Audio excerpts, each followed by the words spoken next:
Sahabat Halaka Institute, pernahkah kamu merasa bahwa hidupmu selalu mengulang cerita yang sama?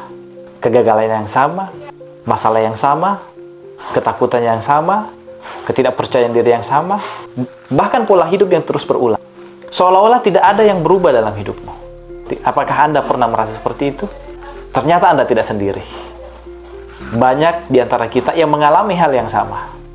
Itu terjadi karena apa? Itu karena ada bagian dalam diri kita yang menulis diam-diam tentang cerita hidup kita. Dan bagian dalam diri kita ini berkuasa penuh atas diri kita. Nah, itulah yang kemudian disebut sebagai pikiran bawah sadar, atau orang biasa menyebutnya sebagai alam bawah sadar. Ternyata inilah yang menulis diam-diam skrip dalam hidup kita. Nah, pikiran bawah sadar ini seperti penulis skrip di balik layar.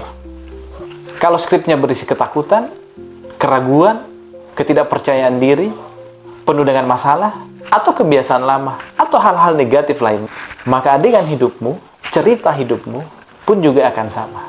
Karena ada si penulis skrip diam-diam ini yang menulis kisah hidup kita. Pikiran bawah sadar itu seperti tanah.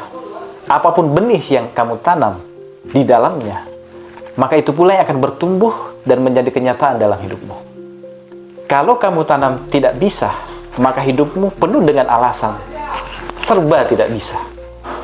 Pun juga sebaliknya, kalau kamu tanam mampu, maka hidupmu pun juga akan merasa mampu dan memaksimalkan potensi yang kamu miliki. Ingat, hidupmu tidak akan pernah berubah ketika frekuensimu tidak berubah.